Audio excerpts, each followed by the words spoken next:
naging buhay nga ang mga kamao ko. Round 3!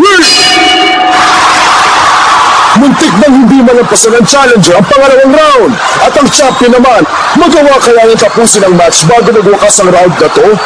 Sino kaya mag-uwi ng OPBF belt ngayong gabing ito? At ngayon, sandali lang, hindi sila gumagalaw. Nagtititigan na magkalaban. Ano kayang iniisip nilang dalawa? Sigurado ako ayaw sa bigyan ng champion ng oras para magpahinga. Ang pagiging maingat ng champion, patunay na meron siya experience. Mahihirapan talaga makaka-KO si Miyata kung gano'ng katindi ang tipid sa nakalaban niya. Miyata, ngayon wala rin silbi ang countdown mo at nalibugbog ka na. Ano bang gagawin mo? Sino kaya ang unang gagalaw sa kanila? Eto na siya. Sumugod na siya! Ang lakas! Ang bilis! Nagbago po rin ang mukha ng champion!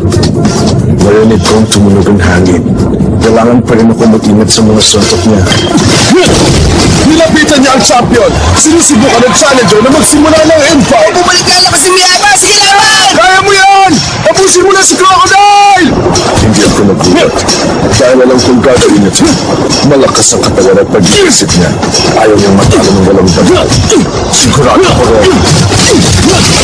Ang galing! Tinamaan ng champion! Ang mga mata niya. Nakikita kong ayaw niya magpatalo. Sigurado kung gusto niyang manalo, kailangan kong matake. Kung hindi lalamuin ako ng determinasyon niya. Umpisa na rin lumaban ng champion, mga kaibigan! Isa ito exciting na infight! Pero may knockout kayang mangyari sa round 1 ho!